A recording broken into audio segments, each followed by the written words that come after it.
मुरादाबाद को लेकर के जहां पर चंडोला झील पर बड़ी कार्रवाई देखने को मिली है। पिछले 2 से 3 दिनों में सैकड़ों अवैध बांग्लादेशियों को यहां से अरेस्ट किया गया और जो उनके घर यहां पर जो मकान बनाए गए थे सालों साल से, उसे जमींदोज किया गया है और इसकी वजह है जम्मू कश्मीर में हुई वो वारदात जिसकी वजह से पूरा देश हिल गया है। लगातार सेना की तरफ से एक्शन लिया जा रहा है। सरकार पूरी तरीके से चेती हुई है और एक्शन ले रही है। हमारी पॉलिटिकल एडिटर अदिति नागर इस समय हमारे साथ कनेक्टेड है। अदिति, न केवल जम्मू कश्मीर में बल्कि वो एरियाज जो बॉर्डर से लगते हैं उन तमाम इलाके में सेना की तरफ से कार्रवाई हो रही है। जो सरकार है उन राज्यों के उनकी तरफ से लगातार कार्रवाई की जा रही है ताकि कोई भी एरिया हो, न केवल जम्मू कश्मीर का बल्कि भारत के पूरे मानचित्र में जितने भी बॉर्डर इलाके हैं उन सब पर सतर्कता बरती जा सके।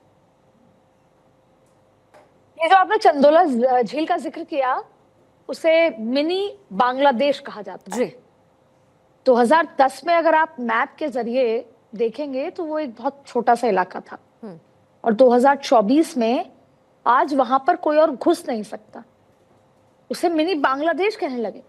अहमदाबाद में होने के बावजूद भी उस इलाके में अहमदाबाद के जो दूसरे लोग हैं, यहाँ तक कि अहमदाबाद के जो लोकल मुसलमान हैं वो नहीं जा सकते। दादागिरी है। और देखिए, इंटेलिजेंस के लिहाज से यहाँ पर 3 ऐसे लोग थे जिनका अलकायदा से सीधा सीधा कनेक्शन था। अर्थात अगर हम उन्हें आतंकवादी कहें, आतंकवादी संगठनों से जुड़े हुए कहें या मिलिटेंट कहें तो गलत नहीं होगा। देखिए, दरअसल गृह मंत्री अमित शाह ने पूरे देश में ये अभियान चलाया है जिसमें हर देश के मुख्यमंत्री को, होम मिनिस्टर को ये बात कही गई है कि आपको जो विदेशी नागरिक जो यहाँ छुप कर रह रहे हैं, बिना आइडेंटिटी आईडी कार्ड के, बिना सिर्फ जो फर्जी दस्तावेजों के साथ रह रहे हैं, जिनके पास पूरे दस्तावेज नहीं है, उनको ढूंढा जाए। तो जब ये अभियान चल रहा है हर जगह, सिर्फ गुजरात नहीं, देश भर में जब सब मुख्यमंत्री और गृह मंत्री और होम सेक्रेटरीज को कहा गया है तो उसमें ये देखा जा रहा है कि कई ऐसे अवैध लोग हैं और फिर पता लगता है कि इस तरह की वारदात हो जाती है। तो अब जब भारत बहुत बार जख्मी हो गया है, आप देखिए, ये भारत देश है, जब सीसीएनआरसी का जिक्र होता है तो लोग आंदोलन करने आ जाते हैं। यहाँ तक कि आज सुबह 11 से 12:30 इस पर स्टे लेने के लिए जो यहाँ के चंदोला झील के लोग हैं वो पहुंचे थे और उस पर 11 से 11:30 तक सरकारी वकील ने ये प्रूव करा कि यहाँ पर 3 ऐसे लोग हैं जिनका इंटेलिजेंस के लिहाज से अलकायदा से संबंध है।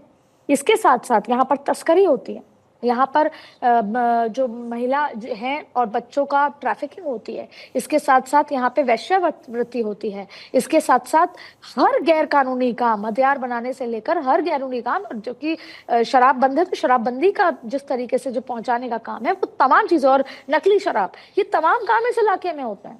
और 11 से 12:30 ये पूरा कदम उठाने से पहले 11 से 12:30 हाईकोर्ट पे जो स्टे पे जो याचिका थी उस पर सुनवाई हुई और बाकायदा फिर उसको हाईकोर्ट ने खारिज किया। तब जाकर यहाँ पर 50 बुलडोजर पहुंचे, यहाँ पर एक बड़ी 200 लोगों की टीम पहुंची और इसको नस्ते नाबूद किया गया। आप देखिए, पूरे सिर्फ अहमदाबाद में 890 लोग पकड़े गए, जिसमें पकड़े गए मतलब उनको आइडेंटिफाई किया गया है, जो विदेशी हैं, जिनके पास कागज नहीं है, और उनको पैदल करके थानों में ले जाया जा रहा है। पूछताछ होगी, उसके बाद उनके दस्तावेज देखे जाएंगे और नहीं तो उनको डिपोर्ट किया जाएगा।